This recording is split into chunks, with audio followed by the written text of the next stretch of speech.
A deaf old man, Ollie Finch, just wanted a quiet life.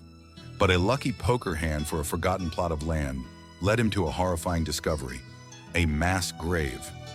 This wasn't just a grim find, it was the dark secret of the town's most powerful men, Judge Stern and Sheriff Crow, who had been hunting that very land to bury their monstrous crimes.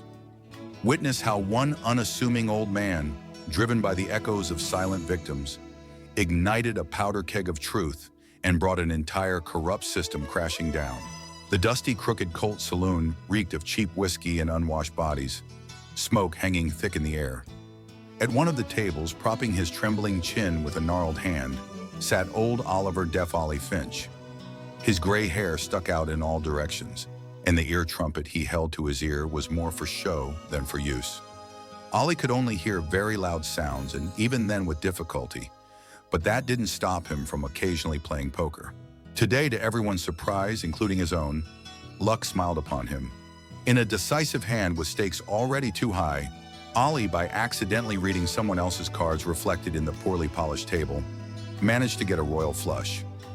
Little did he know he'd won not just a large sum, but an old abandoned piece of land outside of town, a parcel no one wanted to bet on because it was considered cursed.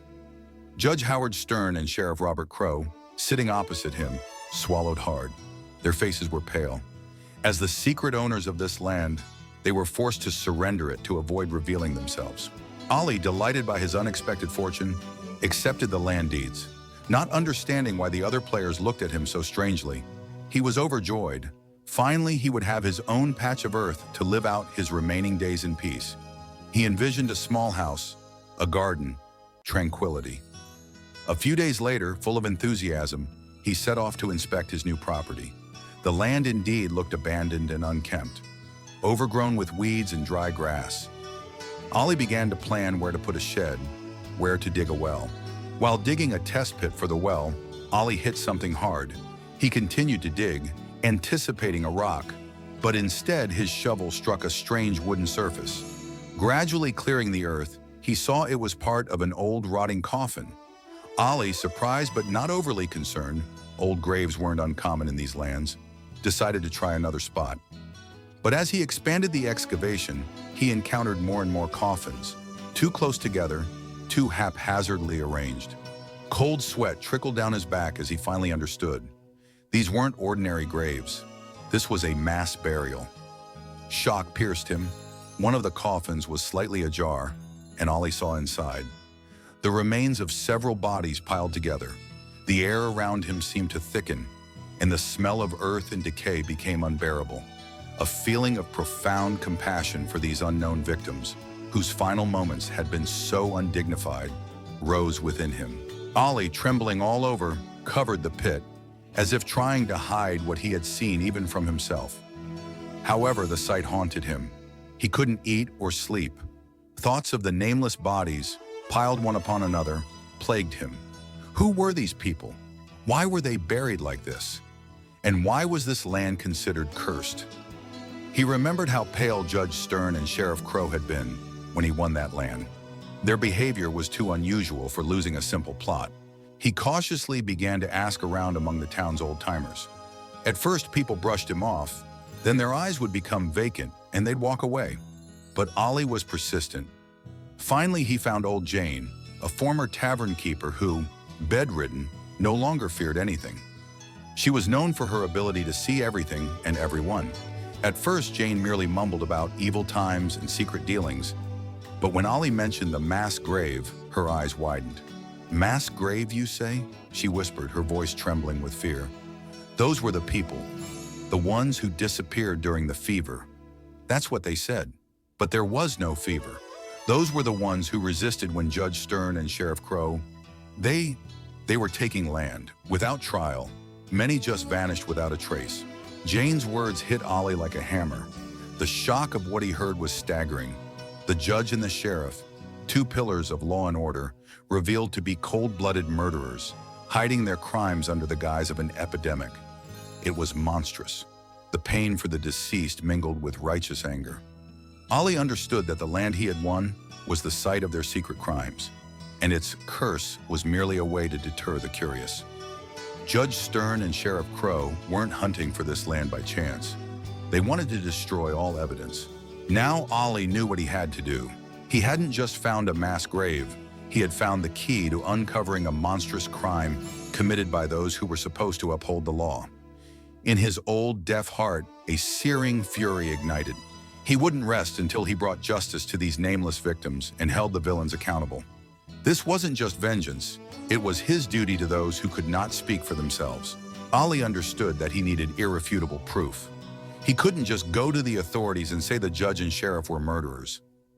No one would believe him, and who would listen to a deaf old man anyway?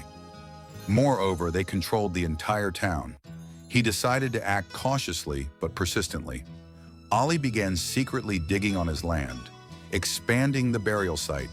He found not only bones but also scraps of clothing, personal items, buttons, buckles, even torn letters. Each new discovery only intensified his anger and determination. He carefully documented everything, making notes and drawings in an old notebook.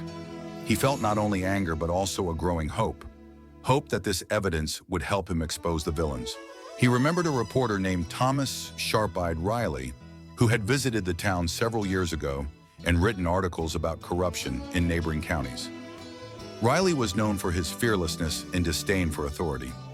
Ollie decided this was his only chance. He traveled to the next town, where he had heard Riley was now working. The journey was long and difficult for the old man, but the thought of the innocent victims gave him strength. Riley, initially skeptical of the deaf old man's story, nevertheless agreed to listen. When Ollie laid out his evidence, drawings, descriptions, scraps of belongings, Riley's face changed. He was shocked and outraged. "A mass grave! The judge and sheriff!" Riley muttered, his eyes burning with a reporter's zeal. "If this is true, it's the biggest scandal in the entire West." He promised Ollie his help. Together, they devised a plan. Riley suggested first getting irrefutable confirmation from an independent expert, so their words couldn't be dismissed. He contacted an old friend, a pathologist named Dr. Isaac Greenwood, who worked in a large city and was known for his impeccable reputation. They secretly transported several bone samples and some personal items to Greenwood in the city. The analyses confirmed their worst fears.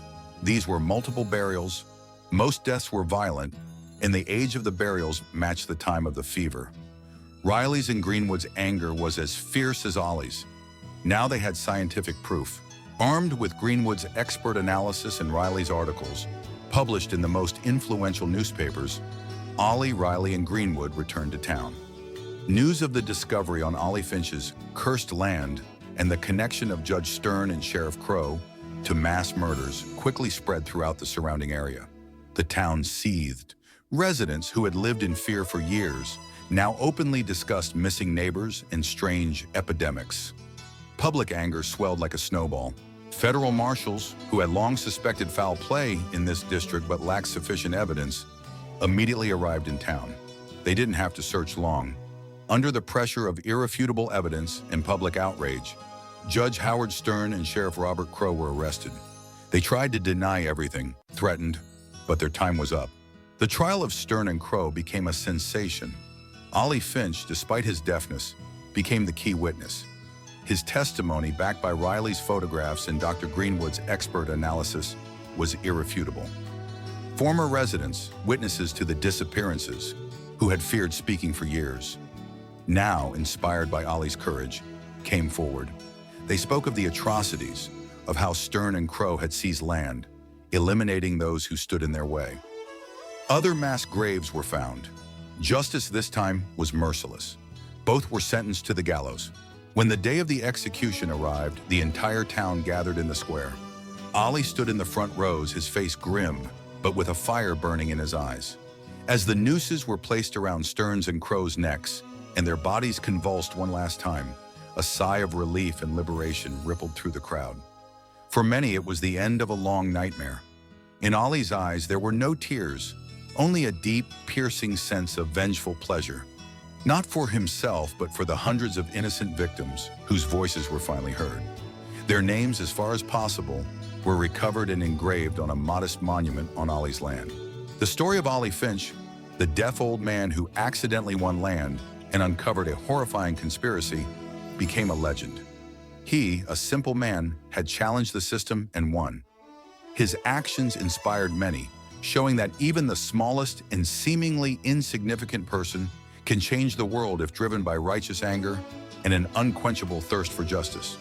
His land, cleansed of its curse, became a place of remembrance and inspiration, a symbol that truth always finds its way and evil inevitably receives its just deserts.